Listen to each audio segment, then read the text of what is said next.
A través de los últimos miles de años hemos deformado nuestra propia historia. Nuestras historias del pasado han sido modificadas, alteradas, mal traducidas y totalmente malentendidas al acercarnos a la precisión de los equinoccios. Las perspectivas modernas sobre nuestra historia explican muchas cosas, pero obvian muchas piezas importantes del rompecabezas. Por ejemplo, las pirámides de Giza. Ninguna teoría moderna explica cómo pudieron ser construidas. Individualmente ni siquiera 50 hombres pueden alar un solo bloque, mucho menos arrastrarlo por cientos de kilómetros, y luego ponerlos uno encima del otro hasta una altura de 137 metros. Todo de una manera tan exacta que ni siquiera la tecnología moderna actual puede alcanzar. Y esto sin mencionar que el todo va alineado con el cinturón de Orión, el medio de la espiral dorada y la espiral de Fibonacci, y es además un punto nodal principal de cada sitio sagrado del planeta. Esto es solo un ejemplo. Nuestra historia no es como creemos. Muchos de los que nos hacen creer como verdadero y sencillamente no lo es. Esta es la más grande. El campo de la arqueología se enfrentó recientemente a descubrimientos monumentales que desestabilizan la base de lo que consideramos que sabemos sobre nosotros mismos, como Babilonia, Erech y Akkad. Como nadie podía probar que existían, se consideraba que muchas de las ciudades antiguas descritas en la Biblia y otros textos antiguos eran mitos. Luego una fue descubierta. Esto llevó a encontrar otra y luego otra. En una de estas ciudades antiguas, los arqueólogos encontraron miles de placas de arcilla cilíndricas, escondidas en la profundidad de la tierra. Estas placas estaban cubiertas por una escritura cuneiforme, que cuenta una historia antigua, que cubre 100.000 años sobre el planeta, describiendo en detalle la historia de la Tierra y de la raza humana. Ahora, lo primero que queremos decir es que no se lo inventaron todo. No conocían la historia de la Tierra y simplemente relataban cuentos para explicar de dónde provenían. Sin embargo, si esto es cierto, ¿cómo podemos explicar que supieran tantas cosas sobre el universo que parecen imposibles de saber? No solo los dogones conocían todo acerca de los planetas distantes del sistema solar, sino también los sumerios. Los describen en gran detalle en este registro sumerio. Conocían igualmente la precisión de los equinoccios. Es muy difícil que un historiador entienda esto, ya que se necesita más de 2000 años de observación continua para lograr entender que la Tierra tiene un óvulo. Los sumerios contaban con esta información desde el primer día de su civilización. Un hombre llamado Secharia Sitchin ha dedicado mucho tiempo a la transcripción de estos textos y los ha incluido en sus libros. Otros han hecho lo mismo y las interpretaciones son muy similares. Además, Thoth ha compartido información relativa con nosotros y su relato concuerda con los registros sumerios. Adamus y otros canalizadores también abarcan el tema. Al revisar estos registros y fuentes se detectan enormes conexiones entre las historias. Ahora bien, esta historia cubre cientos de miles de años de nuestro pasado. Trata acerca de Tiamat y Nibiru, los Nefilim, el desarrollo de la raza humana, Adán y Eva y los hijos de Lemuria. Esta parte de la historia es muy interesante, pero no la más crucial. No abarcaremos este tema ahora. Sin embargo, vamos a retornar la historia desde el final de Lemuria y debatir los eventos de la Atlántida hasta la fecha. Lo que les voy a contar es una mezcla de los contenidos de los registros y lo que nos enseñó Thoth con mayor detalle. Viva su propia experiencia a través de este video. No voy a decir que es un hecho, simplemente pretendo que decida por usted mismo.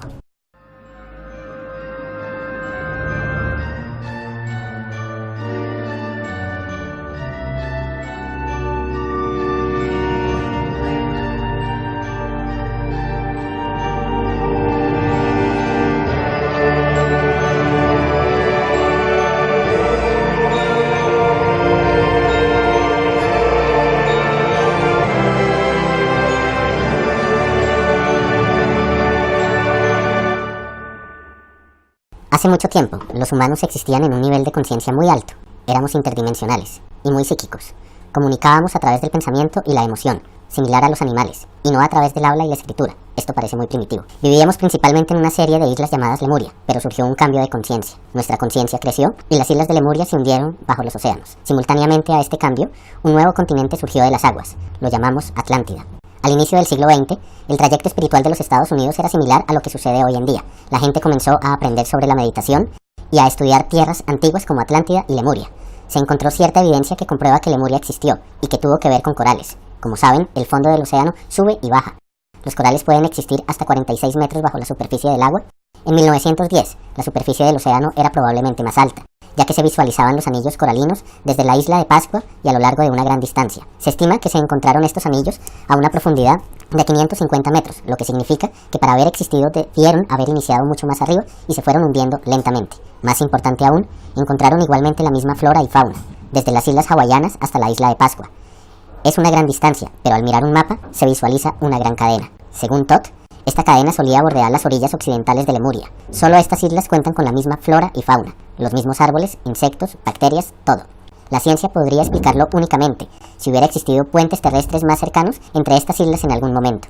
Aunque en la época se estudiaba el tema, la Primera Guerra Mundial se desató poco después, y perdimos el interés en la espiritualidad de las tierras antiguas durante mucho tiempo. Luego del hundimiento de Lemuria y el nacimiento de Atlántida, la raza humana estaba dispersa. Viajamos a varias islas y continentes del mundo porque no teníamos un hogar, aún.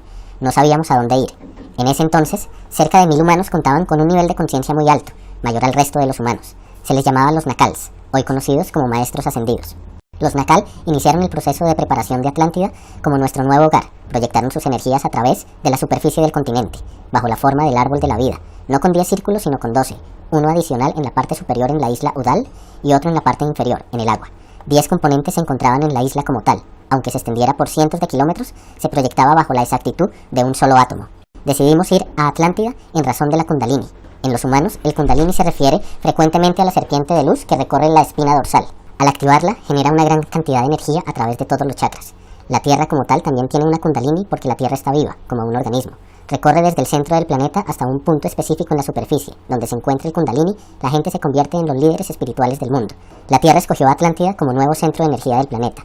Después de Atlántida, el Kundalini se movió hasta las montañas del Tíbet, razón por la cual los budistas fueron los líderes de espiritualidad pura durante los últimos 13.000 años. Es un lugar muy puro.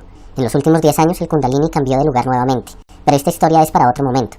Si deseas leer más al respecto, el libro de La Serpiente de Luz de Drúmbalo Melquisedec es una buena idea. De repente, en un día, los Nakal infundieron vida al árbol de la vida en la superficie de Atlántida, energía rotante de cada círculo. Una vez establecidos los vórtices, los niños de Lemuria fueron llamados. Millones y millones de lemurianos que se habían instalado en diferentes partes del planeta fueron alados hacia Atlántida. Una gran migración inició. Sin embargo, el cuerpo de conciencia lemuriano había alcanzado únicamente la edad de 12 años como conciencia planetaria. Dado que utilizábamos el lado derecho de nuestro cerebro, éramos una especie femenina, como una niña de 12 años. Y algunos de nuestros centros no funcionaban aún. Trabajaban con estas energías, pero solo dominaban 8 de 10. Cada lemuriano migrante era atraído por uno de estos 8 centros en Atlántida, dependiendo de la naturaleza del individuo. Se instalaban y construían ciudades allí. 2 vórtices quedaron inhabilitados. Nadie los utilizaba. Estos vórtices alaban vida hacia ellos y la vida no permite tener un espacio vacío. La vida se encarga de rellenar los espacios. Es como conducir por la autopista. Si te quedas atrás, alguien llenará el espacio que dejas vacío. Es exactamente lo que sucedió en Atlántida. Aunque los lemurianos habían llenado solo 8 de los vórtices, los registros maya claramente establecen que Atlántida contaba con 10 ciudades cuando cayó. Estos registros están incluidos en el documento troano, el cual se encuentra en el Museo Británico. Se estima que el documento tiene 3.500 años y describe en detalle el hundimiento de Atlántida. Según Tot, para rellenar estos 2 vórtices, 2 razas extraterrestres llegaron, no una, sino 2 razas totalmente diferentes. La primera raza fueron los hebreos, quienes llegaban de nuestro futuro. Tot indica que prevenían de fuera del planeta, pero no sabemos de dónde exactamente. Los hebreos eran como un niño de 5º grado que no pasa el año y tiene que hacerlo de nuevo. Aprendieron toda la matemática, todo lo relacionado con la parte izquierda del cerebro, pero no lograron la conciencia evolutiva que se desarrolla en la parte derecha, el acto. No se graduaron para continuar con el siguiente nivel de evolución, así que tuvieron que repetirlo. Sabían muchas cosas que nosotros aún no conocíamos, y nos aportaron muchos conceptos e ideas que no eran desconocidos. Ahora, si todo es cierto, se explicarían varios aspectos de los hebreos en general. Cuentan con muchas geometrías sagradas dentro de su cultura. Por otro lado, se pone en perspectiva la historia del Éxodo. Tal vez Moisés se encarnó en esa vida para liberar a los hebreos, porque no eran descendientes directos de los humanos y eran tratados injustamente. O tal vez Moisés fue visitado por un maestro ascendido de los hebreos y fue guiado para liberar a su gente. Puesto que conocemos las dimensiones y la conciencia, se crea una nueva perspectiva sobre las historias que no tenían mucho sentido. Podríamos hablar más al respecto, pero por ahora continuemos. La llegada de los hebreos a Atlántida no causó ningún problema. De hecho, beneficiaron nuestra evolución. La otra raza que intervino causó grandes conflictos. Estos seres llegaron del planeta cercano, Marte. Como saben, según Tot, Marte era muy parecida a la Tierra hace poco menos de 1 millón de años. Era hermosa, tenía océanos y agua, y árboles, era fantástico. Pero algo le sucedió, algo relacionado con el experimento Lucifer. Desde el inicio de la creación, todo es simplemente un experimento. La creación como tal, era sencillamente la conciencia creándose, y poblándose en dicha creación. No existe un plan divino, el espíritu puede hacer lo que desee. Así, si el espíritu decide separarse del resto de la conciencia y crear una realidad propia, también lo puede hacer. Esto se llama el experimento Lucifer. Como el espíritu es Dios, lo puede hacer, no hay nada malo en esto. Nos han hecho creer que Lucifer es malvado y es el diablo. No es cierto. Lucifer es otro medio de percibir la realidad. No es una percepción única de unidad, sino una percepción doble de la unidad. Existe un patrón de la flor de la vida, para Lucifer también, pero ese es otro tema. Cada vez que se ha ejecutado el experimento Lucifer en el universo, siempre termina en un fracaso. Las especies se desconectan del amor y se convierten en seres increíblemente masculinos, de cerebro izquierdo. Lo que siempre sucede es que todos se vuelven codiciosos, no hay compasión, y todos terminan peleando hasta morir. Hace más de 1 millón de años, los seres de Marte se unieron al efecto Lucifer y el fracaso fue dramático. Básicamente, se apartaron de la unidad del universo y crearon una realidad separada.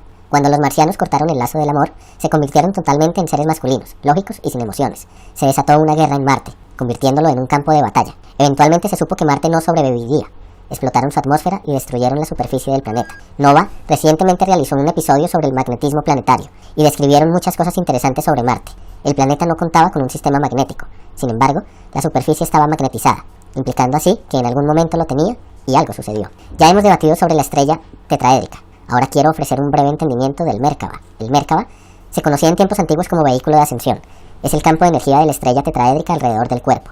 En todo el mundo existen referencias a esto y en los textos antiguos. Al activarlo, en su mayor potencial, el Merkaba, que es tanto una herramienta como parte de su ser, puede ser utilizado para hacer lo imposible, incluyendo cambiar de dimensiones y viajar a través del universo. Antes que Marte fuera destruido, construyeron enormes pirámides tetraédricas. Construyeron pirámides de 3, 4 y 5 lados, creando finalmente un complejo capaz de crear un Merkaba sintético. Luego de 1 millón de años aproximadamente, se ha erosionado, pero la prueba existe. Ahora bien, como los marcianos se separaron de la conciencia de unidad, no podían crear un Merkaba viviente, simplemente lo utilizaban como herramienta. Crearon un Merkaba sintético para viajar en el tiempo y encontrar un nuevo hogar. Un grupo pequeño de marcianos intentó huir de Marte antes que fuera destruida. El lugar que encontraron fue la Tierra, hace aproximadamente 65.000 años. Vieron el vórtice ahí, atrayendo la vida, sin seres en él. No pidieron permiso. Al formar parte del experimento Lucifer pensaron, está bien, hagámoslo. Se apropiaron del vórtice y al estar en él, se unieron a nuestro trayecto evolutivo y lo cambiaron. Tom, padre de Tot, fue uno de los Nakal que creó Atlántida. De la isla Udal, esta isla, la parte superior del árbol de la vida, era el cerebro de Atlántida. Allí se encontraba una ciudad llamada Poseidón. Esta es la ciudad a la que se refería Platón al decir que había dado nacimiento a 10 hijos, los 10 círculos del árbol de la vida. Poseidón estaba compuesta por 3 anillos pintados de negro, rojo y blanco en piedras. Esta era el símbolo de la Atlántida.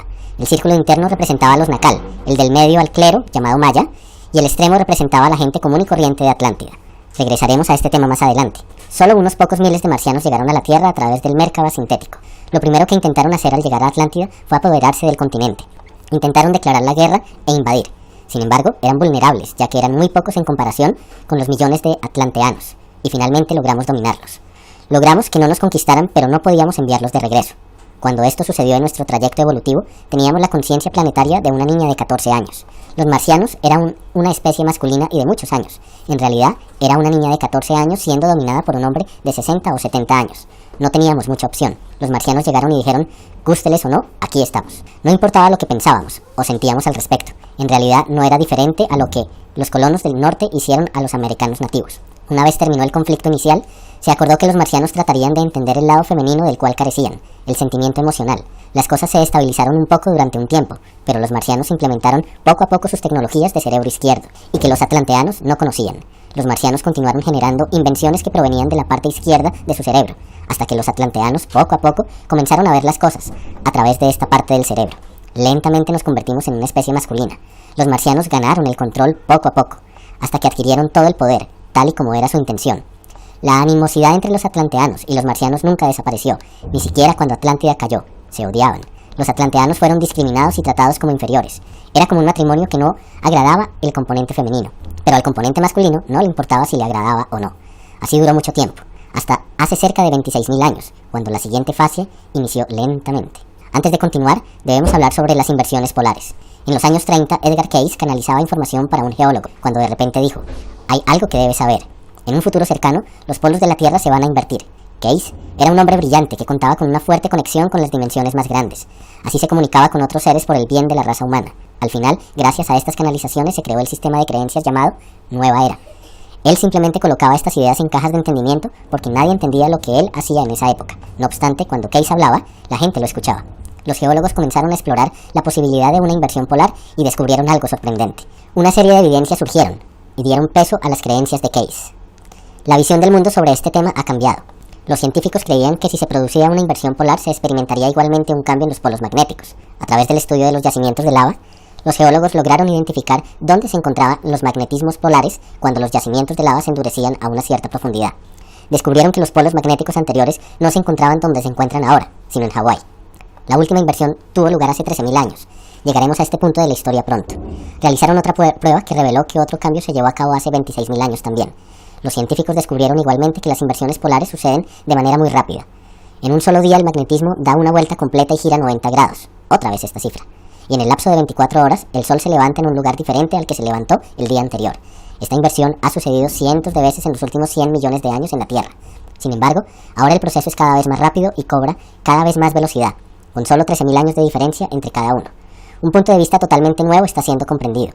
Desde el espacio, ¿no se vería esto como una pulsación? Hay mucho que cubrir al hablar de inversiones polares, pero solo voy a explicar las bases. Un científico llamado Charles Hopcott Estudiaba este tema en gran detalle porque la idea de la causa de las inversiones polares estaba subdesarrollada en ese entonces. Llegó a una teoría que demostró su posibilidad a través de varios experimentos. Estos comprobaron que la superficie de la Tierra, es decir, la corteza, puede resbalarse de la masa principal de la Tierra. Esta masa continuaría su rotación como si nada hubiese sucedido. La corteza rotaría y giraría fuera de control hasta que finalmente se calma y se fija en una nueva ubicación, alineada con los nuevos magnetismos. Durante este tiempo se producen terremotos, tsunamis y una gran devastación arrasa con el mundo. ¿Esto no le suena como una destrucción descrita en el libro de las Revelaciones? Bueno, no quiero asustar a nadie. Aparte de la explicación de Edgar Cayce, muchas profecías antiguas como Nostradamus y las profecías mayas hablan de inversión polar de una manera u otra. La ciencia moderna es cada vez más consciente que se generará una inversión polar en un futuro cercano, alineado con un cambio en nuestra conciencia, pero no toman en cuenta este aspecto. Es gracioso porque NOAA recientemente publicó 2 informes sobre inversiones polares y ambos fueron vetados por la NASA. Luego, recientemente, NOAA emitió un video llamado Earth's Magnetic Storm, que proporciona toda la evidencia acerca de la inversión polar, sin utilizar la palabra inversión polar. Es como si una compañía específica no quisiera que supiéramos esto ni conociéramos la evidencia que se ofrece. Las inversiones polares también están relacionadas directamente con el magnetismo de los planetas. El magnetismo planetario debería verse así, pero la realidad es muy diferente. Nuestro magnetismo se ha debilitado en los últimos 500 años aproximadamente, y hoy se ve más o menos así. El magnetismo se ha pandeado cada vez más, razón por la cual se han generado muchos de los problemas de los últimos 20 años. Los pájaros siguen el magnetismo del planeta para migrar, y han terminado en lugares donde no deberían estar. Las ballenas se encallaron en las playas en los 90s porque seguían el magnetismo, el cual las llevó a tierra en lugares donde debería haber habido agua. En cuanto a los humanos, ¿saben que en las noches de luna llena hay más violaciones, asesinatos y crímenes violentos que en cualquier otra noche del ciclo lunar? Bueno, pues la luna afecta un poco el magnetismo de la Tierra, pero el magnetismo se encuentra tan pandeado en este momento que afecta la manera como pensamos y actuamos como planeta. El colapso de la estructura de la sociedad está ligado al geomagnetismo de la Tierra, o tal vez sea al revés. Hay algo más que debemos decir sobre las inversiones polares. Siempre se alinean con un cambio de conciencia. Están interrelacionados. Todd vivió en Atlántida durante mucho tiempo. Nos cuenta que vio la Tierra invertirse 5 veces, viendo cómo el Sol se levantaba por el este, luego al oeste, luego al este, luego al oeste. Esto explica cómo durante el cambio de conciencia del final de Lemuria, se hundió en los océanos y surgió Atlántida. Si la corteza giraba al azar alrededor del planeta, muchos eventos geológicos, como el nacimiento y hundimiento de continentes, se producirían. Ya que llegamos a un entendimiento sobre las inversiones polares, podemos continuar con el drama de Atlántida. 26.000 años atrás nos encontrábamos, donde nos encontramos hoy en la precisión de los equinoccios. Ya habíamos pasado por la fase en la que nos dominamos y estábamos a punto de despertarnos.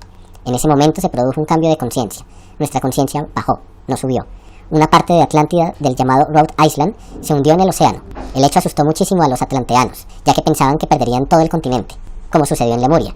Con el cambio de conciencia, lo más grande que perdieron fue su conexión con el futuro. No podían ya prever grandes eventos como el hundimiento de su hogar. Después de 200 años aproximadamente, este miedo se fue reduciendo. Tanto en la Biblia como en los registros sumerios, se explica que Adán, Eva y sus hijos tenían vidas excepcionalmente largas, de 900 años casi. Así, 200 años en este entonces representaba alrededor de 20 años hoy. Pronto explicaremos cómo llegamos a esto. Las cosas se calmaron por un tiempo, hasta que entre 13.000 y 16.000 años atrás, un cometa se acercó a la Tierra. Dado que vivíamos en un estado de alta conciencia a través de toda dimensión, los atlanteanos eran conscientes de esto antes que impactara la Tierra. Se desató un gran conflicto en Atlántida. Los marcianos, una minoría apoderada del control, querían estallarlo en el cielo con su tecnología láser. Sin embargo, los Naacal habían descubierto la naturaleza verdadera de los cometas, y se opusieron. Decían que era el orden divino, y que debían dejar que sucediera naturalmente. Es decir, dejar que impacte la Tierra, así debe suceder. Los marcianos se enfrentaron a los atlanteanos, pero al final cedieron, aceptaron que impactara la Tierra. Cuando llegó el momento, atravesó la atmósfera con un sonido abrumador y cayó en el océano Atlántico, justo frente a la costa occidental de Atlántida, cerca de Charleston, Carolina del Sur hoy, bajo el océano en ese entonces. Los restos del cometa están dispersos a través de 4 estrados. La ciencia ha determinado que el impacto tuvo lugar hace por lo menos 12.000 años o tal vez más. Aún sigue encontrando piezas hoy en día. Aunque la porción principal del cometa impactó cerca de Charleston, algunos fragmentos impactaron un área donde vivían los marcianos, matando así a una gran parte de su población. Estaban furibundos, dijeron: se acabó todo esto, nos divorciamos y vamos a hacer lo que nos venga en gana. Ustedes hagan lo que quieran, pero jamás volveremos a escuchar sus consejos. Sabemos ya cómo funciona esto. Sabemos cómo es el divorcio. ¿Y los hijos? Bueno, pues, echen un vistazo al mundo actual. Somos esos hijos. Ya pueden adivinar lo que hicieron los marcianos. Su interfaz primaria con la realidad era el control, y cuando su ira aumentó hasta empatar con su deseo de control, decidieron apoderarse de la Tierra. Iniciaron nuevamente la construcción de un complejo como el que habían construido en Marte hacía mucho tiempo, e intentaron así crear otro Merkaba sintético. De haberlo logrado, habrían ganado el control sobre todo en el planeta. El único problema era que habían pasado cerca de 50.000 años desde que habían construido un Merkaba, y ya no recordaban bien cómo hacerlo, pero creían que sí lo sabían. Los marcianos construyeron edificios en la Atlántida, hicieron todo el experimento, giraron el interruptor y perdieron el control. La destrucción fue masiva. En esta realidad, no hay mayor error que crear un Merkaba fuera de control. El experimento comenzó a desgarrar los niveles dimensionales. No los niveles más altos, sino los más bajos. Para ser más claros, si con un cuchillo rasgas tu estómago, esos fluidos se filtran en otras partes del cuerpo donde no deben estar. Así es desgarrar las dimensiones. Los marcianos por poco destruyen a la Tierra. El desastre ambiental que vivimos actualmente no es nada en comparación, aunque los desastres de hoy sean el resultado directo de esos eventos.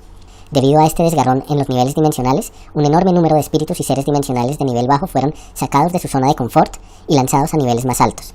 Fueron forzados en un mundo que no conocían y no entendían. Para sobrevivir necesitaban cuerpos, y automáticamente comenzaron a introducirse en los cuerpos de las personas. En cada cuerpo de ser humano vivían cientos de espíritus dimensionales bajos. Estos seres eran terrícolas como nosotros, pero muy diferentes. No eran de esta dimensión. Fue una catástrofe, probablemente la peor evidenciada por la Tierra. Los Naacal eran especiales no solo por su conciencia extremadamente alta, lo que los convertiría en los gurús de la Atlántida, sino también porque habían alcanzado lo que nosotros llamamos hoy inmortalidad. Digamos que encontraron la manera de mantener su cuerpo saludable y joven por un tiempo que deseen, y de pasar a otra vida cuando lo deseasen también. Al reencarnarse no sufrían de una pérdida de memoria como la que vivimos nosotros al reencarnarnos. Lo hacían a través de su conciencia expandida y de sus meditaciones sexuales tantra e interdimensionales. Así que Thoth fue el rey del sacerdote de la Atlántida por miles de años y se quedó en la Tierra hasta hace 15 años cuando entregó todos sus recuerdos y entendimiento acerca de la geometría sagrada a un hombre llamado Trúmbalo Melquisedec. El Merkaba se compone de 3 estrellas tetraédricas sobrepuestas. 2 de ellas son de rotación inversa y el tercero es inmóvil. Cuando el Merkaba se forma como una unidad de conciencia, se forma internamente con el amor. Cuando se forma externamente a través del efecto Lucifer, no se tiene ese amor y puede desestabilizarse muy rápidamente. Los marcianos intentaron controlar el mundo en las pequeñas islas al occidente de Atlántida, lo que conocemos hoy como el Triángulo de las Bermudas. Es un triángulo porque la parte superior del tetraedro inmóvil del Merkaba sobresale del agua en ese punto, lo que causa un desbalance electromagnético enorme en esa área. Muchos aviones y barcos se han perdido allí, simplemente desaparecen sin dejar rastro. El desbalance es multidimensional. En varios casos estos barcos y aviones han sido succionados y llevados a otras dimensiones y nunca han vuelto a aparecer. Ese Merkaba aún está presente en el fondo del océano, pero según entiendo, pronto será corregido. Los Naacal dieron todo por salvar a la Atlántida. Enviaron de regreso a la mayoría de los seres dimensionales más bajos, por lo menos tantos como pudieron, y sellaron el desgarrón multidimensional. A pesar de esto, la situación se deterioró muy rápidamente. Todos los sistemas económicos, financieros, sociales y de cómo debería ser la vida colapsaron. Todos en Atlántida comenzaron a sufrir enfermedades extrañas, y todo el continente se vio en un estado de sobrevivencia. Ya no se trataba de vivir la vida, sino de sobrevivir hasta mañana. Literalmente, era un infierno en la Tierra. Los Naacal no tenían idea qué hacer. Eran niños en comparación con los eventos que ocurrían. Entonces oraron. Oraron a los niveles más altos de conciencia en el universo, pidiendo ayuda a quien pudiera oírlos. Los problemas fueron considerados en varios de los más altos niveles de conciencia. Lo muestro como la Liga de la Justicia, porque en nuestro estado actual las dimensiones 11 y 12 son totalmente incomprensibles. Esto fue lo que nos dijeron. Íbamos a tocar fondo, el nivel 1, el lugar más bajo del universo, y aún así sobrevivir. Por otro lado, cambiábamos de polaridad. Ya no éramos una especie femenina, por lo que entonces comenzábamos de cero como especie masculina. Lo más sorprendente era que tendríamos solo 13.000 años para regresar a la conciencia crística. Normalmente toma cientos de miles de años para que una especie logre la conciencia crística, y ahora debíamos hacerlo en una fracción de tiempo. Si no lo hacíamos, no sobreviviríamos. Esto nunca había sucedido antes en el universo. Thoth, quien era rey sacerdote de Atlántida en ese entonces, supo que debían realizar el experimento sobre ellos mismos. Recibieron instrucciones de los más altos niveles de la vida y prosiguieron. Thoth procedió con un ser llamado Ra y Aragat, antiguos reyes de Atlántida, e iniciaron el experimento. A fin de entender lo que hicieron, debemos hablar acerca de las redes planetarias. Una red planetaria es una estructura cristalina etérea que envuelve el planeta y mantiene la conciencia de cualquier especie en la vida. La red cuenta con un componente electromagnético asociado con la tercera dimensión. También cuenta con un componente para cada dimensión. Estas redes son geométricas, por supuesto, y la ciencia descubrirá eventualmente que existe una red para cada especie en el mundo. Cada red tiene su propia geometría y es única. Tal vez cada especie es única. Estas redes proyectan luz también, y desde el espacio se visualizan como la fuente del resplandor azulado alrededor de la Tierra. Lo que Thoth y sus amigos tuvieron que hacer fue crear una red sintética de conciencia crística que permitiera a los humanos ascender a la conciencia crística en un tiempo muy corto. Primero, hablemos de la ciencia que se esconde detrás de la red. Tal vez hayan escuchado hablar del experimento del mono centésimo. A lo largo de 30 años, los científicos investigaron acerca de una especie de monos llamada macaca, fuscata, en una isla del Japón. Proporcionaban a los monos batatas dulces arrojándolas en la arena. Los monos disfrutaban las batatas, pero no en la arena. Algunos monos jóvenes descubrieron que podían lavar las batatas y algunos enseñaron la técnica a sus padres. Sin embargo, solo algunos adultos lo hicieron. Así duró la situación por un tiempo hasta que un día un número de monos familiarizados con esta técnica llegó al punto crítico y ¡bingo! La técnica comenzó a difundirse mucho más rápido que antes. Los monos lo aprendieron muy rápido y se difundió por todas las islas japonesas cercanas y en la península. Sabían que algo aún no se entendía sobre la manera en que una especie se encuentra conectada con ella misma. ¿Qué hicimos entonces? Bueno, lo intentamos con humanos. Un equipo de investigación creó una imagen a partir de los rostros humanos. Cientos de rostros se escondían en una sola imagen, pero a primera vista solo se discernían 6 o 7. Llevaron a cabo varios estudios con un centenar de personas en Australia. Les dijeron, bien, encuentren los rostros. La mayoría de la gente identificaba 7, 8 o 9 más o menos, no más. Luego, el equipo de investigación viajó a Gran Bretaña y difundieron la imagen en un programa especial de la BBC, una cadena de cable privada únicamente en Inglaterra. Mostraron dónde se encontraban todas las imágenes, hasta la última de ellas. La mitad del equipo de investigación había permanecido en Australia y realizó nuevamente el experimento, con nuevos individuos. Y miren esto, la gente naturalmente lograba identificar más rostros. Luego de este experimento, supieron que algo definitivamente nos conecta a todos. El campo de la ciencia no ética descubre cada día más al respecto. Se trata de la conciencia de masas. En la elección 11, presente los 3 niveles de conciencia. Cada uno de estos niveles tiene sus propias redes de conciencia alrededor del planeta. Nuestra red de segundo nivel se basa en cuadrados y triángulos. Muchos gobiernos del mundo, especialmente los de Rusia y Estados Unidos, estudiaron nuestra red en los años 60 y probablemente antes. Al hacerlo, el mapeo de la red en el planeta, se encuentran pequeñas bases militares en muchos de los puntos nodales de la red. Existen muchas bases así en medio de la nada, como por ejemplo en pequeñas islas como Guam. No es posible que esto sea una coincidencia, que los gobiernos hayan ubicado sus bases justo donde las pequeñas espirales salen de la red. Trataban de apoderarse de la red, porque si se controla la conciencia, se controla lo que pensamos y sentimos. Claro que existe otra organización que tenía en sus manos a estos 2 gobiernos, y aún los tiene, pero discutiremos este tema más adelante. La red puede ser visualizada igualmente a través de una proyección astral. Comenzó hace 13.000 años. Thoth, Ra y Aragat crearían un complejo global que permitiría construir una conciencia crística sintética a lo largo de un periodo de 13.000 años. Primero, volaron a la tierra de Kem, un lugar llamado actualmente la pirámide de Giza. En ese entonces, era una selva tropical, y no un desierto como hoy. Primero crearon la red alrededor del planeta en la 4ª dimensión, y luego la construyeron en la dimensión física, la 3ª. Fueron al eje energético masculino de la Tierra y construyeron un complejo conocido hoy como la Cruz Solar. Estos hombres eran seres de la 6ª dimensión en esa época y vivían en un nivel de conciencia alto. Así que lo que pensaban sucedía instantáneamente. Era así de fácil. Según Thoth, él construyó la Gran Pirámide y no el rey egipcio Keops. Thoth dijo que la había construido cerca de 2000 años antes de la invasión polar y muy rápidamente. Estas pirámides se alineaban perfectamente con las espirales de Fibonacci y las espirales doradas en la conexión con la Cruz Solar. Es interesante resaltar que Edgar Cayce canalizó igualmente que las pirámides fueron construidas en ese momento. Se descubrió también que las pirámides fueron construidas de arriba hacia abajo. Las piedras superiores fueron colocadas primero. Este es un hecho que siempre ha desconcertado a los investigadores. Cada vez que descubrimos algo adicional sobre las pirámides, nos hundimos aún más en la oscuridad al intentar entender cómo fueron construidas. Si lo que Thoth dice es cierto, todo estaría claro.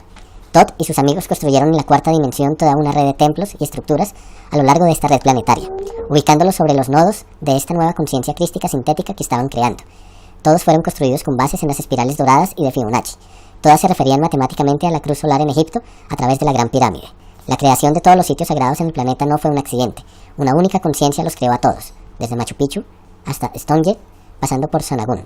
Existen algunas excepciones, pero casi todos estos sitios fueron creados por una única conciencia, como parte de una unidad de la red de conciencia.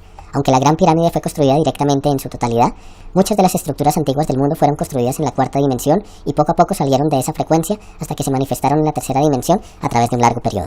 Richard Hoagland propone esta teoría, pero no fue el único en hacerlo. Demostraron cómo un sitio sagrado se extrapola de uno a otro y a otro. Un tema sensible en este momento son las líneas ley. Estas son sencillamente relaciones geométricas entre sitios sagrados. Los arqueólogos han encontrado grandes conexiones entre los principales sitios espirituales y ahora sabemos por qué están conectados. Estos sitios tuvieron que haber sido construidos físicamente a fin que la red de conciencia crística pudiera manifestarse. En cierta forma podemos imaginarnos los sitios sagrados como el cableado de un gigante sistema eléctrico inalámbrico. Luego se necesita alrededor de 13.000 años de flujo continuo de energía para que logre efectivamente encenderse. Para no dejarlos en suspenso, sí, se completó la red. Cobró vida y se encuentra activa, aunque no se utilice realmente. Felicitaciones, Tierra, sobrevivimos. Thoth no solo nos dijo esto en persona, sino que también lo escribió en las placas esmeralda, las cuales se dejaron en la Gran Pirámide hace miles de años. En total son 12, formadas de una sustancia creada a partir de una transmutación alquímica. Son imperecederas, resisten a todos los elementos y a la corrosión. Su estructura atómica es fija, nunca puede cambiar. Y con solo ese hecho ya se viola la ley material de ionización. Estas placas comparten una gran sabiduría, se pueden leer a más de 100 niveles de conciencia y siempre se interpretarán de manera diferente. Si es un tema que le interesa, deberían considerar leerlas. Como se lo imaginarán, Thoth desempeña un rol crucial en los sucesos. Casi toda la información ha sido entregada por él. Todd proporcionó igualmente la mayoría de la información sobre la flor de la vida y su relación geométrica con la conciencia. Todo esto se encuentra muy ligado a la geometría del universo. Dada la calidad y cantidad de información compartida, nos hace pensar si lo que viene a continuación es verdad. La Gran Pirámide carece de la piedra superior. Según las placas Esmeralda, esta piedra se encuentra bajo de la Gran Pirámide en un espacio llamado el Pasillo de los Registros. Esta habitación no fue construida por Todd y existe desde mucho antes que la civilización Atlante. En este pasillo se encuentra la piedra superior de la pirámide, la cual mide 14 centímetros de alto, es de oro sólido y una imagen holográfica completa de la Gran Pirámide. Tiene todas las pequeñas habitaciones y todo. Esto nos deja con una pieza de 7.3 metros cuadrados, que le falta a la pirámide. Si lo que Todd dice es cierto, esta pieza faltante pertenece a una aeronave espacial que existe sobre la Tierra, y el camino para llegar a esta es a través de la Esfinge. Según Todd, la Esfinge no tiene 12.000 años, sino que data de hace más de 5.5 millones de años en la Tierra. Debajo de la Esfinge, a cerca de 1,5 kilómetros de profundidad, se encuentra una habitación redonda de suelo y techo plano. Dentro de esta habitación se encuentra el objeto sintético más antiguo de la Tierra. El objeto mide cerca de 2 cuadras, es redondo como un disco y sus partes inferior y superior son planas.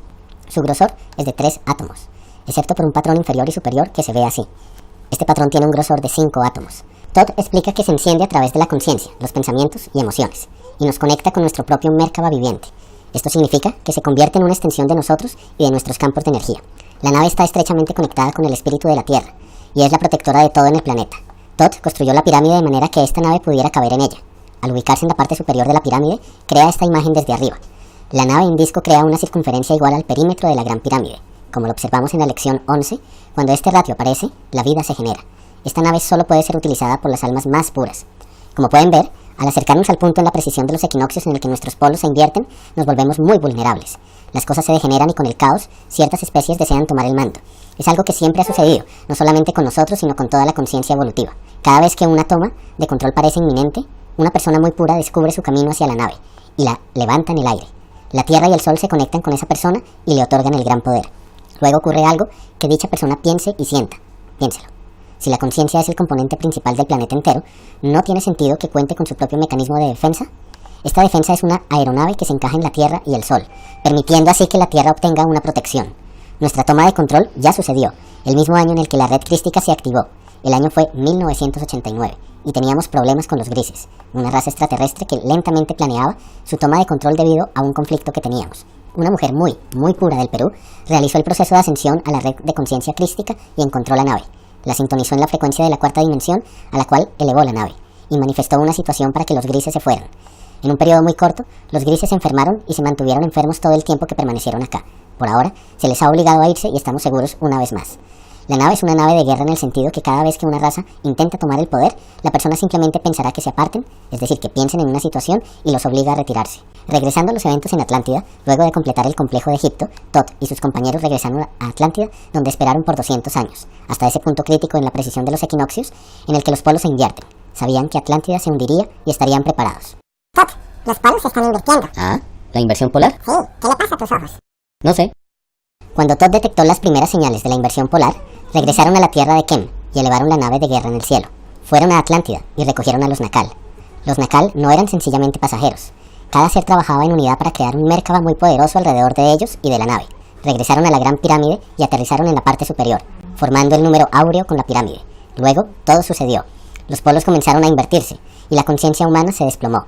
Simultáneamente, los campos electromagnéticos y magnéticos de la Tierra colapsaron y toda la vida del planeta cayó en un vacío enorme. Los 3 días y medio de oscuridad absoluta descritos por muchas culturas antiguas del mundo llegaron. Las tablillas Esmeralda relatan que cuando sucede una inversión polar, atravesamos un espacio vacío mientras cambiamos nuestras frecuencias durante 3 días y medio. El documento troano evidencia lo mismo, a través de 3 piedras y media pintadas de negro. Se refiere al tiempo en el que atravesamos lo que la ciencia llama la zona electromagnética nula. Durante la inversión de polos, un fenómeno se desarrolla durante el cual todo parece desaparecer durante un cierto tiempo, generalmente entre 2 y 4 días. La última vez duró 3 días y medio. Aquí se pone interesante. Lo que nos sucedió usualmente no sucede a especies normales, dado que la mayoría de las especies avanzadas tienen a la mano su Merkaba en el momento de la inversión. Nosotros no lo teníamos debido a nuestra pequeña crisis, y fuimos absortos por el espacio vacío sin protección alguna. Así, perdimos nuestra memoria. La ciencia reconoce que todos nuestros recuerdos están conectados por las células en nuestro cerebro, al igual que campos alrededor de nuestras cabezas. Lo que la ciencia aún no comprende del todo, o por lo menos no directamente, es la conexión que nuestros recuerdos tienen con el planeta en sí. Ya hemos discutido esto antes. Los magnetismos de la Tierra afectan nuestros pensamientos y nuestras acciones. El Merkaba es un campo electromagnético que creamos alrededor de nuestro cuerpo. y que sirva de protección contra el vacío mientras lo atravesamos conscientemente. ¿Qué nos pasó al no contar con dicha protección? Fue como borrón y cuenta nueva. Cuando existíamos en Atlántida, vivíamos en un nivel de conciencia muy alto, en una dimensión más alta. Nuestros cuerpos y mentes eran extremadamente avanzados. Éramos capaces prácticamente de todo y vivíamos en una dimensión en la que las moléculas se encontraban tan esparcidas que la conciencia podía interactuar con estas sin querer moverse. Es difícil explicar porque en estas frecuencias más altas puedes literalmente moldear tu entorno a través de tu conciencia. En ese sentido, éramos creadores. Conocíamos y entendíamos nuestra unicidad, seres de amor, pero luego caímos. Descendimos nuevamente al lugar llamado tercera dimensión. Nuestra conciencia regresó también a cero. Olvidamos cómo utilizar la glándula pineal y poco a poco se redujo el tamaño actual, como el de una uva pasa, mientras supuestamente debe ser del tamaño de un globo ocular. Cuando todo esto sucedió, olvidamos cómo respirar fuentes de energía y nuestro ciclo de vida se desplomó. Con el tiempo pasamos de 900 años de vida al tiempo que vivimos hoy. No habíamos experimentado esta densa realidad que teníamos antes, por lo menos por mucho tiempo. Éramos como un supercomputador que queda en blanco, sin sistema operativo ni nada. Nuestros cuerpos eran físicamente avanzados, pero no sabíamos cómo utilizarlos. Esta es la razón por la que actualmente somos tan avanzados físicamente en comparación con casi todos los otros animales de la tercera dimensión. Durante un tiempo, los sobrevivientes de la caída de la Atlántida eran algunos. Se convirtieron en bárbaros velludos. Hasta tuvimos que redescubrir el fuego. Se nos dificulta mucho encontrar evidencia sobre Atlántida porque en su mayoría los eventos de la Atlántida sucedieron en una dimensión mucho más alta que la de nuestra Tierra en este momento. Todo lo que he mostrado de Atlántida no es una imagen como Atlántida se veía, pues no es así. Esta masa de tierra sí existió, pero los atlanteanos no vivían en esa dimensión de existencia. Si la nave de guerra no hubiera estado protegida por el Merkaba, los Nakal hubieran perdido sus recuerdos. Mantuvieron sus recuerdos cuando la Tierra salió del vacío y comenzó a funcionar de nuevo. Tot y una tercera parte de los Nakal fueron a la Isla del Sol en Bolivia. Araragat y otra tercera parte fueron a Tíbet. Ra y la tercera parte restante fueron a Egipto, donde esperaron. Ahora construiremos puentes entre las brechas de la historia y de nuestra historia actual. La brecha entre la caída de Atlántida y el nacimiento de nuestras primeras civilizaciones, es decir, los egipcios y los sumerios, es de 6.500 años. ¿Qué sucedió con nosotros durante este tiempo? Bueno, debemos revisar la tabla de la precisión nuevamente. En este punto nuestra conciencia cayó, el punto C, y esta es igualmente la fase en la que nos dormimos. Tot, Ra y los maestros ascendidos esperaban hasta llegar al punto D. Debían esperar a que los humanos evolucionaran a lo largo de un periodo de 6.500 años hasta avanzar lo suficientemente como para recibir la información que ellos iban a proporcionarles. En el punto por aquí ocurrió la inundación de Noé, debido a la inversión de los polos. La Tierra atravesó una era de hielo, esto es un hecho científico. Al derretirse, el hielo habría causado una inundación masiva. El ADN es la manifestación física de quiénes somos, es el aspecto físico de nuestra alma. Lo que vemos en el ADN es que los codones están cambiando. Existen 64 posibles codones en el ADN, y los humanos solo cuentan con 22 aproximadamente.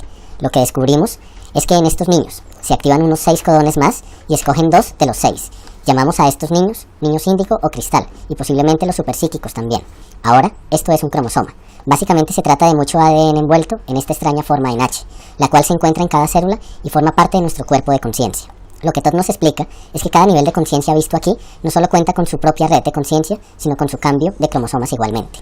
El segundo nivel, donde nos encontramos actualmente, tiene 44 y 2 cromosomas. Para cualquier científico, esto es biología básica. Sin embargo, el primer nivel tiene 42 y 2, y este tercer nivel tiene 46 y 2. El cuarto y quinto nivel tienen 48 y 2 y 52 respectivamente. La principal diferencia física visible entre estos ADN es la altura. El primer nivel refleja una altura promedio entre 1.2 y 1.8 metros. El segundo nivel, nosotros, presenta una altura promedio que oscila entre 1.5 y 2.1 metros. La tercera es entre 3 y 4.9 metros, en lo que nos traduciremos con el tiempo. La cuarta se encuentra entre 9 y 10.6 metros, y la última entre 15.2 y 18.2 metros. Tal vez recuerdan a un ser llamado Metatrón, el arcángel hebreo que representa la perfección en la que se convertirá la humanidad. Este hombre medía 16.7 metros. Las últimas dos alturas aún están muy lejos para nosotros. Este lugar en Egipto se llama actualmente Abu Simbel. Lo primero que notamos es que estas estatuas son enormes. Sin embargo, teniendo en cuenta la información sobre el ADN, otro cuadro diferente se desdibuja.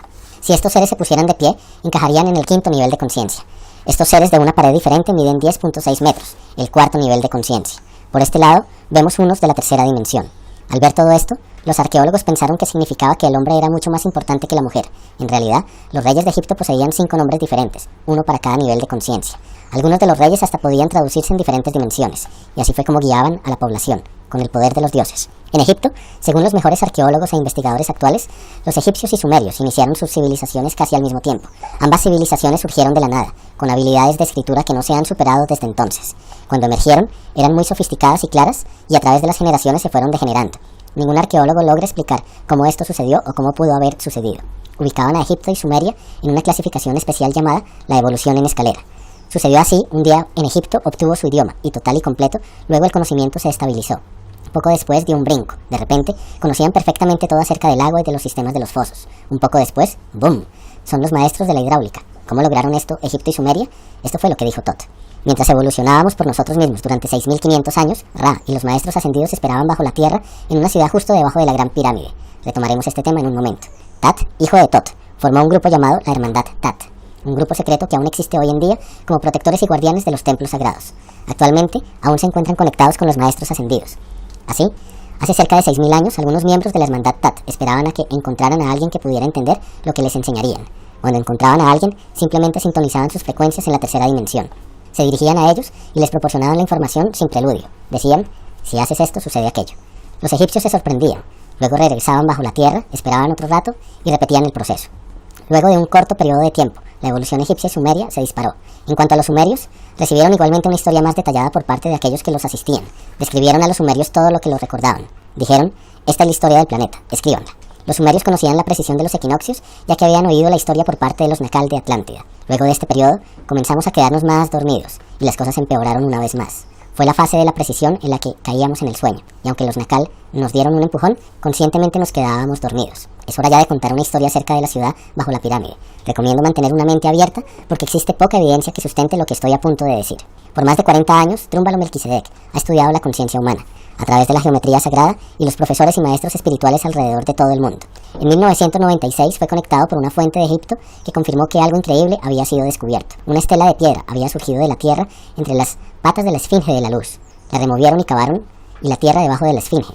Allí encontraron una habitación con 3 túneles. Uno de los túneles que llevaba hacia la Gran Pirámide se unía con otro túnel protegido por una pared de luz. Las balas no podían cruzar el escudo de luz, y nadie podía siquiera acercarse a esta pared sin sentir que iba a morir.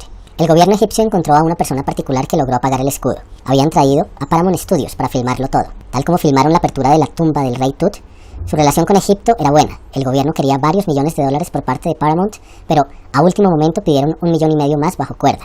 Esto indignó a Paramount y se retiraron del acuerdo. Las cosas se calmaron durante unos 3 meses. Luego Drúmbalo obtuvo noticias por parte de su fuente nuevamente, quien dijo que 3 hombres diferentes habían apagado el campo de luz y habían entrado.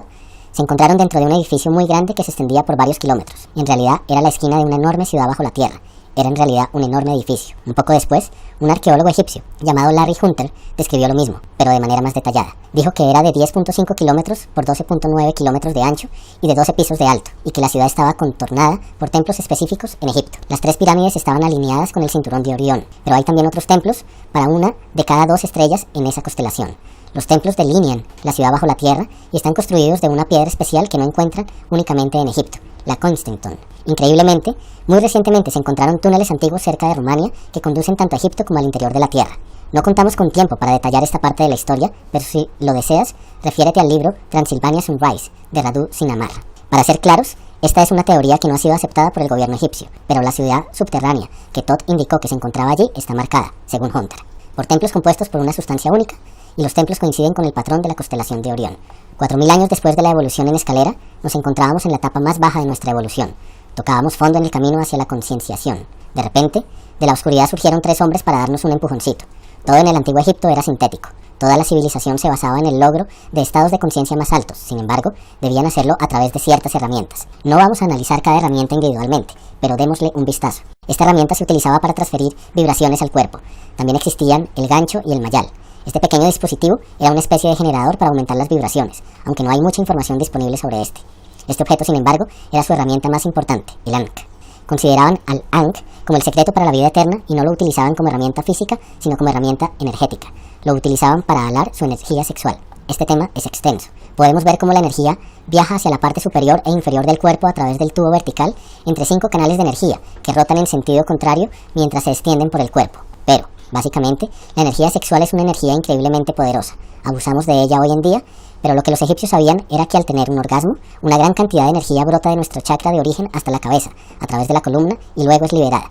Los egipcios hacían lo siguiente: cuando las espirales de energía llegaban a su chakra corazón, alaban energía de la parte de atrás de su cuerpo sobre su cabeza y la introducían de nuevo en su cuerpo, donde conservarían una cantidad masiva de energía. En otras palabras, si tomas un diapasón y lo golpeas, resonará por un tiempo.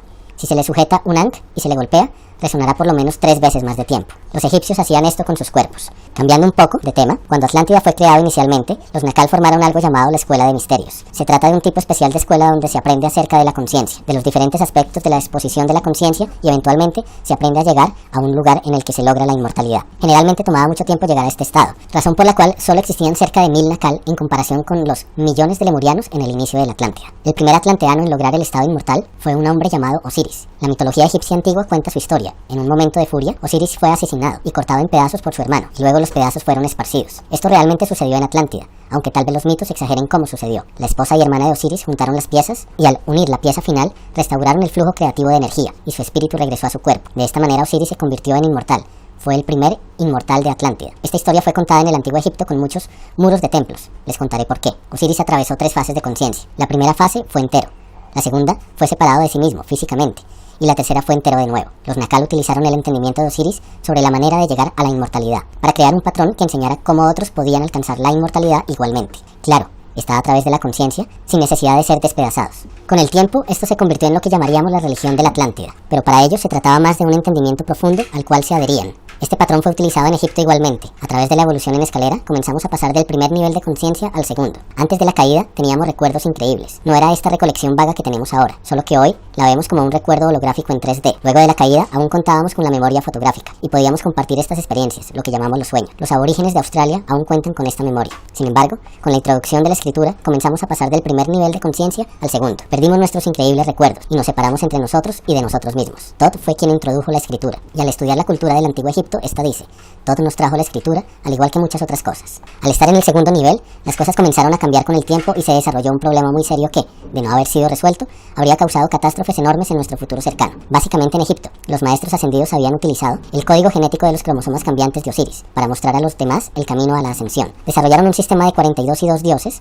con D minúscula. Se llamaban los Niters. Muchos reconocerán a este, Anubis. Había 42 y 2 Niters, quienes representaban los cromosomas humanos. Cada uno mostraba un camino de experiencia humana o de vida, y la gente seguía estos entendimientos para aprender más sobre la vida y sobre su propia realidad. El problema se desató cuando el Alto y el Bajo Egipto se separaron aún más, y se perdió el significado de estos Niders. Con el tiempo, los dibujos de estos Niders cambiaron, y los significados también. La gente ya no tenía idea de lo que significaban. Luego todo empeoró. Cuando el rey de Egipto, Menes, unificó en un solo país al Alto y al Bajo Egipto, Menes unificó igualmente los sistemas de creencia. Así la gente peleaba por definir cuál de los 88 dioses era realmente el dios. Esto representó un problema, ya que la gente no sabía en qué creer. Se sentía perdida, separada del entendimiento de su propia divinidad y de Dios. Las cosas se separaron aún más. La gente peleó sobre qué dioses eran realmente dioses. Hoy miramos hacia atrás y pensamos que existía tantos dioses, cuando en realidad no era el caso. Aún con la ayuda de la hermandad Tat, no acertamos. Hubo un periodo corto de la cultura egipcia que la mayoría de historiadores no entienden realmente. Como está escrito en los textos antiguos y los jeroglíficos, durante 17 años y medio un nuevo líder cambió por completo la manera de administrar al país. Su nombre era Akenatón. Antes de él, solo existieron reyes. Él fue el primer faraón, lo que significaba aquello en lo que te convertirás. Promedio, créanlo o no, entre 4.6 y 4.9 metros, por lo menos siempre lo describieron así, y su cerebro era alargado. Ambos aspectos están relacionados con la conciencia crística. Akenatón abolió todos los entendimientos previos de los dioses, e intentó infundir un entendimiento de un dios único en todos. Luego de 17 años, la mayoría de los egipcios se rebelaron, y Akenatón fue asesinado, y reemplazado rápidamente por alguien del antiguo sistema. ¿Qué sucedió realmente? Para corregir el problema, Thoth buscó ayuda de Ay y Tilla, los primeros inmortales de Lemuria, e hizo que copularan interdimensionalmente a fin de concebir a un ser de la conciencia crística. Thoth dijo que había trabajado con antiguos reyes de Egipto para lograrlo. Los egiptólogos descubrieron que Akenatón había surgido de la nada. Tomó algún tiempo y luego hubo un periodo transicional que involucró a Amenhotep III, pero muy pronto Akenatón estaba en el trono. Akenatón utilizó este tiempo para guiar a Egipto hacia una religión de un solo dios, de una realidad. Utilizó las imágenes de discos de sol para representarlo. Los sacerdotes de Egipto se enfadaron, ya que las creencias religiosas se centraban en los sacerdotes. Luego llega Akenatón y dice: no necesitan a los sacerdotes, Dios está en cada uno de ustedes, pueden acceder a Dios a partir de ustedes mismos. No les gustó. También hizo que los militares retrocedieran, prohibiéndoles atacar si no se les atacaba primero. El ejército tampoco lo estimaba.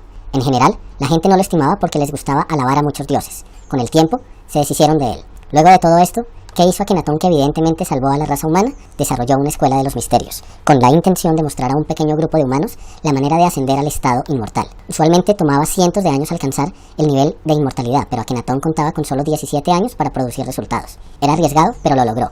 en realidad mostró a 300 individuos el camino a la inmortalidad en este corto lapso. Así, cuando la población general se deshizo de Akenatón, los 300 inmortales irían más allá de Egipto. Tot escribió en las placas y en las tablillas Esmeralda que luego que el antiguo Egipto llegó a su fin, llevó a un hombre llamado Pitágoras a la Gran Pirámide y le enseñó la geometría del universo. Ese hombre luego fue y fundó Grecia, la cual fue fundada originalmente sobre escuelas de enseñanza de geometría y los sólidos platónicos y todo eso.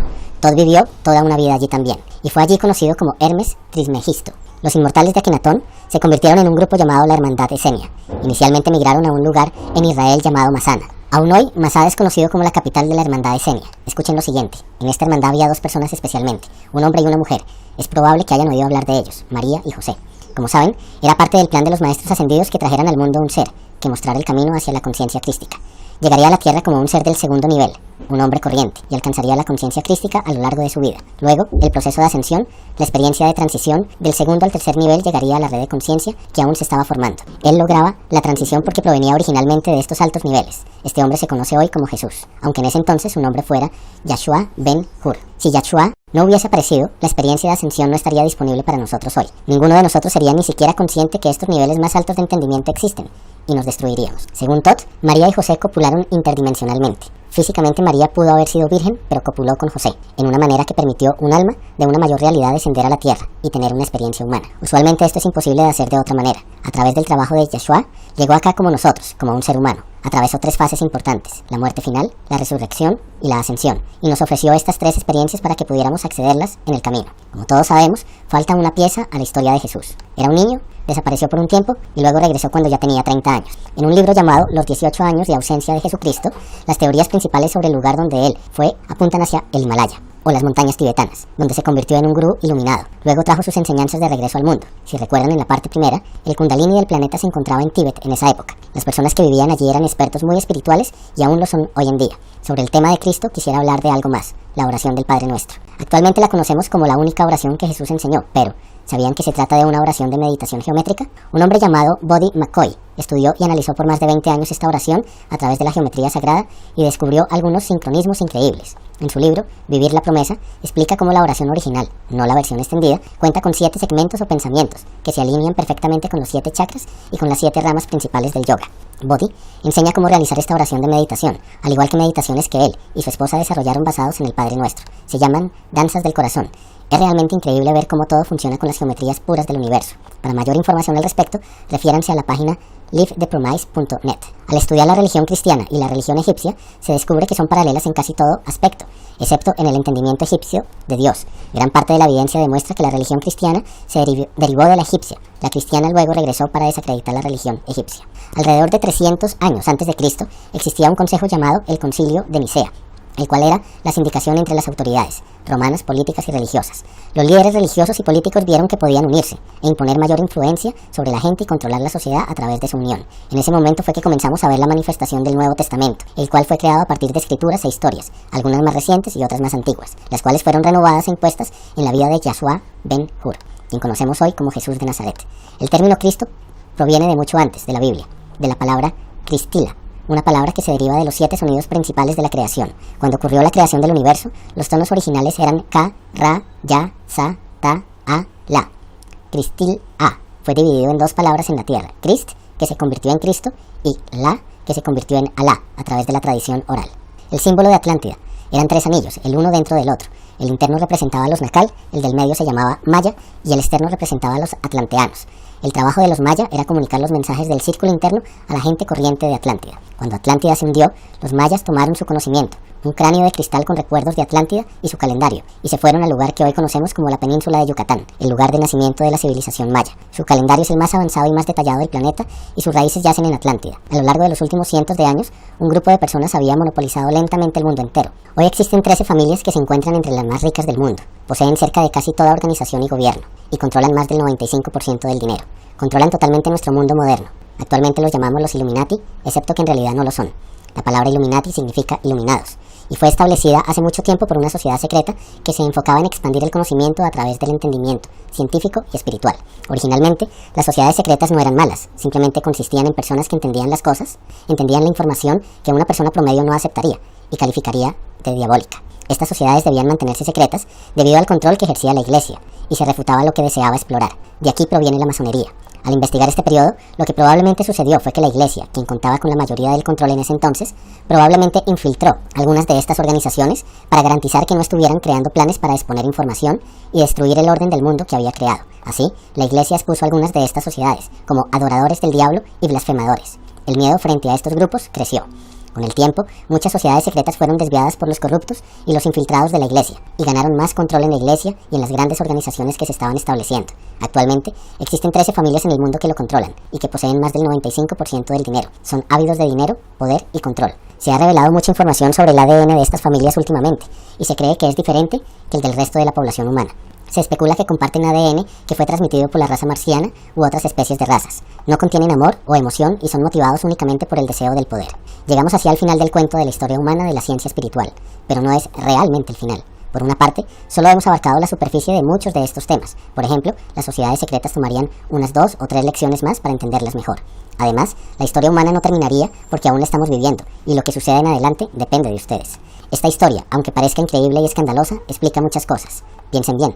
Abarcamos el Triángulo de las Bermudas, Marte, Jesús, lo que hicieron los egipcios, el nacimiento de Grecia, la mayoría de las religiones modernas, la razón por la que surgimos de la nada hace 6.500 años, la evolución en escalera de estas culturas y la historia de Atlántida, la cual no es tan fácil de entender. Explica igualmente las grandes pirámides y su conexión con todos los sitios sagrados del planeta, las tablillas sumerias, las tablas Esmeralda, Lucifer, y en cuanto a los hebreos, según sugiere el Talmud, parece que no provienen de la Tierra. No diré que deben creerlo, pero definitivamente se propone una perspectiva diferente frente a las preguntas y aspectos del mundo, sobre los cuales no tenemos respuestas conclusivas. Analícelo con escepticismo, finalmente es solo una teoría.